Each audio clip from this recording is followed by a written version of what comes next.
Em qual momento da vida de Sauron ele foi mais poderoso? Ele teve seus poderes diminuídos por usar seu poder em excesso, assim como aconteceu com seu mestre Morgoth, ou foi diferente? Como Ar-Pharazôn pôde derrotar Sauron enquanto o Lorde Sombrio tinha o Um Anel? Será que mesmo com o Anel Regente, o Lorde Sombrio estava enfraquecido? Nesse vídeo vamos entender tudo sobre a dimensão do poder de Sauron, do porquê ele foi derrotado por Ar-Pharazôn, e em qual momento de sua vida seu poder estava no ápice, e quanto tempo assim permaneceu. A cobiça e a soberba de Sauron aumentaram até não reconhecer limite algum, e decidiu fazer de si mestre de todas as coisas da Terra-média, e destruir os Elfos, e realizar, se pudesse, a queda de Númenor, o Silmarillion dos Anéis de Poder e da Terceira Era.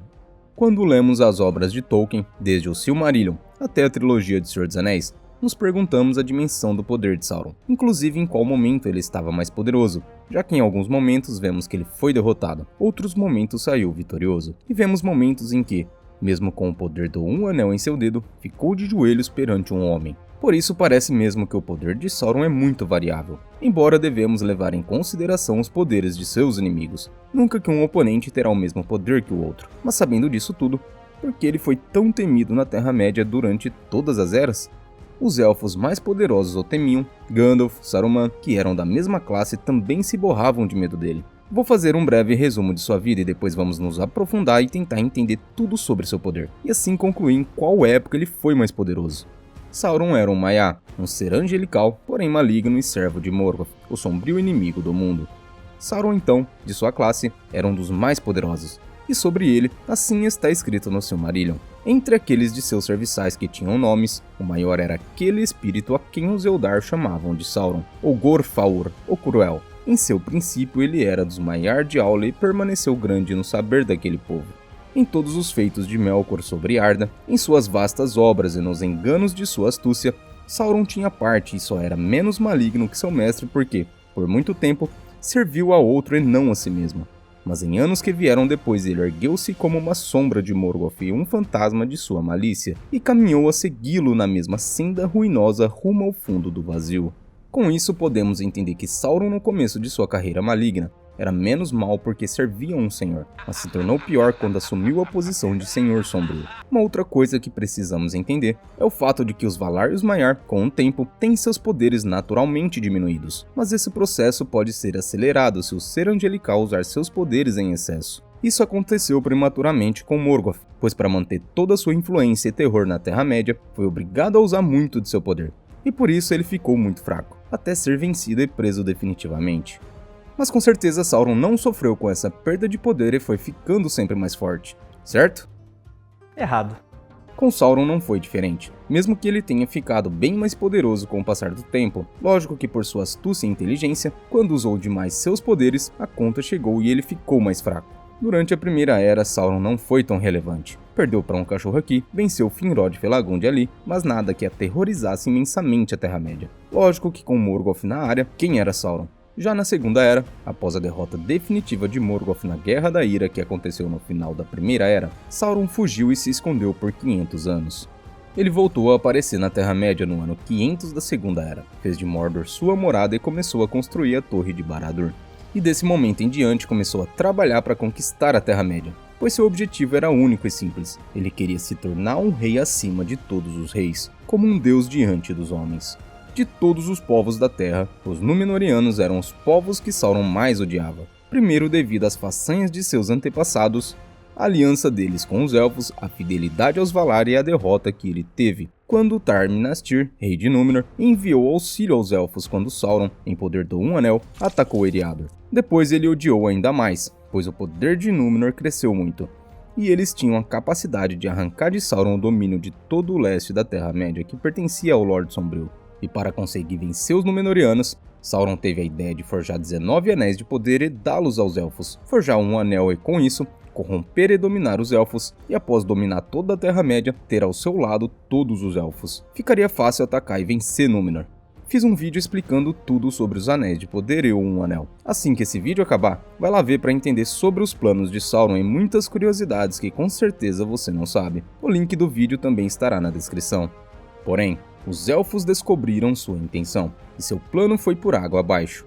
Para sua sorte, os Númenóreanos deixaram de ter a amizade dos Elfos e não eram mais fiéis aos Valar. Tornaram-se ambiciosos e tiranos. No ano de 3255, Ar-Pharazôn torna-se rei de Númenor.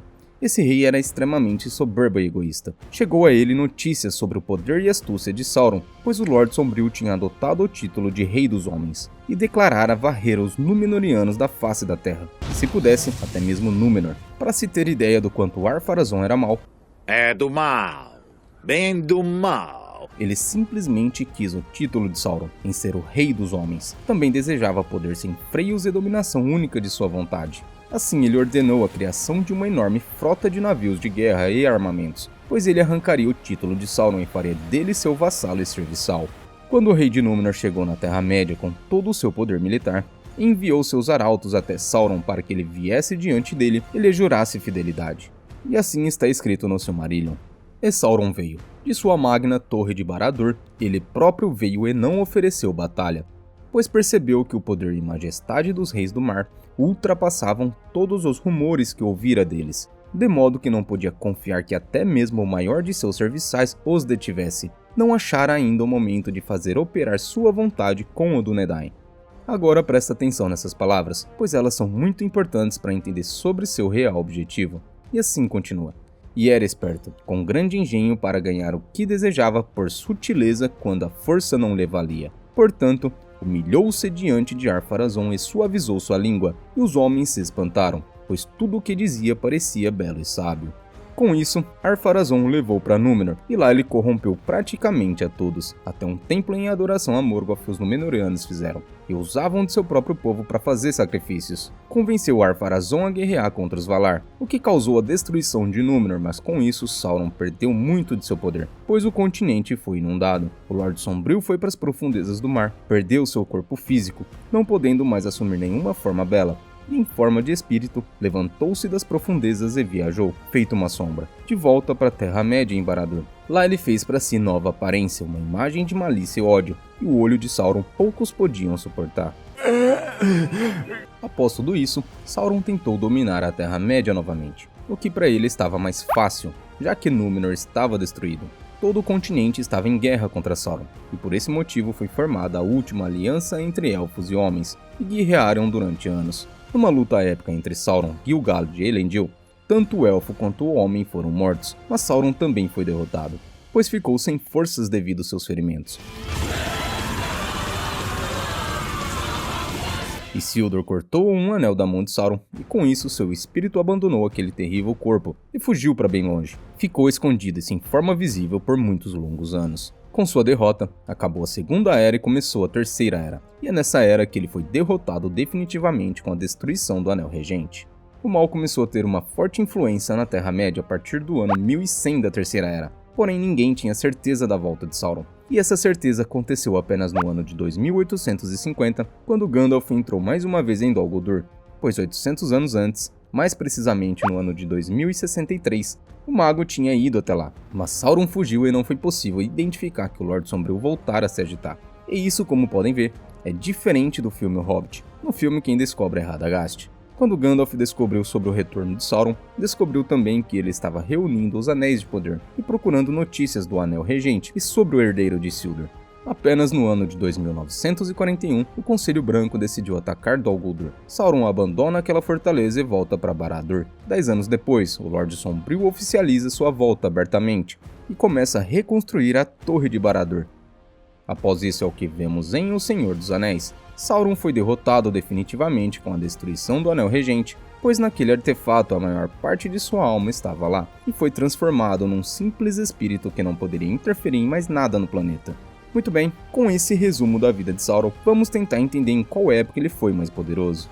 Na Primeira Era, como vimos, ele venceu algumas batalhas, mas quem realmente foi o protagonista malvadão foi Morgoth, e Sauron alcançou maior prestígio a partir da Segunda Era, pois foi nessa era em que ele forjou um anel e o usou em todo o seu esplendor físico e espiritual, até que perdeu sua forma física na queda de Númenor e nunca mais pôde tomar forma bela. Sauron teve muito de seu poder e influência aumentados devido ao Anel Regente, mas os Númenóreanos foram decisivos para sua derrota final, com a destruição do Anel na Montanha da Perdição. E com certeza agora você se perguntou, que raios d'água os Númenóreanos têm a ver com a destruição do Anel Regente, se Ar-Pharazôn nem sabia de sua existência? Todo o problema da vida de Sauron foi devido à existência de Númenor, pois foi por causa dos Númenóreanos que o Lorde Sombrio teve a ideia de fazer os Anéis de Poder e um Anel, já que ele precisava aumentar seu poder e dominar os Elfos. Ok, deu tudo errado, ele não dominou os Elfos, o Anel, apesar de dar mais poder, também se tornou seu maior ponto fraco, embora ele era orgulhoso demais para acreditar que um dia o perderia. Durante o tempo em que ele fez o Um Anel, até antes de ser capturado por Ar-Pharazôn, Sauron estava aterrorizando a Terra-média, pois ele estava em seu pleno poder físico e espiritual, acrescentado do poder do Um. Mas se ele estava tão poderoso, por que ele nem sequer ofereceu resistência a Ar-Pharazôn? A resposta para essa pergunta foi respondida por ninguém menos que Tolkien em sua carta de número 211. E essa foi sua resposta. Ar-Pharazôn, como é contado na Queda, ou a Calabeth, conquistou subordinados aterrorizados de Sauron, não Sauron. A rendição pessoal de Sauron foi voluntária e astuta. Ele conseguiu livre transporte para Númenor. Ele naturalmente possuía um anel, e desse modo logo dominou as mentes e vontades da maioria dos Númenóreanos. Como podem ver, quem ficou aterrorizado foram os subordinados de Sauron. Lorde Sombrio enxergou ali uma oportunidade em se infiltrar e vencer Númenor de dentro, pois ele percebeu que era capaz disso, ainda mais com o poder do Um. Apesar dessa resposta de Tolkien, vemos aí uma incongruência na história, pois no próprio Silmarillion, apesar de não ser claro, dá a entender que Sauron deixou o anel em Barad-dûr, pois quando ele saiu das profundezas do fundo do mar após a queda de Númenor, viajou de volta para Barad-dûr. Ao chegar em sua fortaleza, assim está escrito no Silmarillion: lá tomou de novo seu grande anel em Barad-dûr, e habitou lá, sombrio e silencioso. E nessa mesma carta, Tolkien continua: Sauron foi derrotado pela primeira vez por um milagre, uma ação direta de Deus, o Criador, que mudou a forma do mundo quando Manwë recorreu a ele. Apesar de reduzido a um espírito de ódio levado por um vento sombrio, não acho que seja necessário se espantar com esse espírito levando embora o Um Anel, do qual seu poder de dominação de mentes agora dependia amplamente. Aqui temos bastante informação, mas a mais importante delas é o fato de que o espírito de Sauron levou consigo um anel, ou seja, quando o livro diz que em Barad-dûr Sauron tomou de novo seu grande anel, pode ser que ele voltou a pôr em seu dedo e usar seus poderes. E Tolkien também disse: se inscreva no canal, ative as notificações, dê um like nesse vídeo e não se esqueça de compartilhar, pois só assim você deixará de ser um orc feio igual o cão chupando manga, será purificado das artimanhas do sombrio inimigo do mundo e se tornará um elfo. E esse com certeza foi o melhor recado deixado por Tolkien. Então beleza, mas e o poder de Sauron? Foi alterado em algum momento? Sim, é muito alterado. Seu poder foi ladeira abaixo desde que pôs os pés em Númenor, e isso vemos nessa mesma carta de Tolkien. Sauron, é claro, foi confundido pelo desastre diminuído, tendo despendido uma enorme energia na corrupção de Númenor. Ele precisava de tempo para sua própria reabilitação corpórea e para adquirir controle sobre seus antigos subordinados. Ele foi atacado por Gil-galad e Elendil antes que sua nova dominação estivesse completamente estabelecida. Com isso, Tolkien deixou o mais claro possível, pois para corromper os Númenóreanos ele usou seu poder em excesso, já que dominou quase uma ilha inteira. Como dito no começo do vídeo, os Valar e os Maiar têm seus poderes diminuídos mais rapidamente quando utilizados em excesso, e depois que ele perdeu sua forma física no mar, precisava de tempo para obter um novo corpo e poder controlar novamente seus subordinados. Isso quer dizer que ele precisava recuperar um pouco de seu poder, já que dá a entender que seus poderes foram muito enfraquecidos, e por sorte ele tinha um anel que dava um up em sua força. Tolkien também deixou claro que quando ele foi derrotado na Batalha da Última Aliança, seu poder não estava completamente estabelecido, e após essa derrota, um anel foi retirado de seu dedo, o que fez ele perder a maior parte de seu poder, e ficou enfraquecido assim até ser completamente derrotado. Ele até recuperou um pouco de seu poder durante um tempo, mas nada que se compare ao que ele tinha sido na Segunda Era. Até porque o anel não estava sob seu poder, e durante a Guerra do Anel, ele teve que usar muito de seu poder, pois ele teve que escurecer a Terra-média para que seus exércitos pudessem andar tranquilamente sem que o sol os prejudicasse.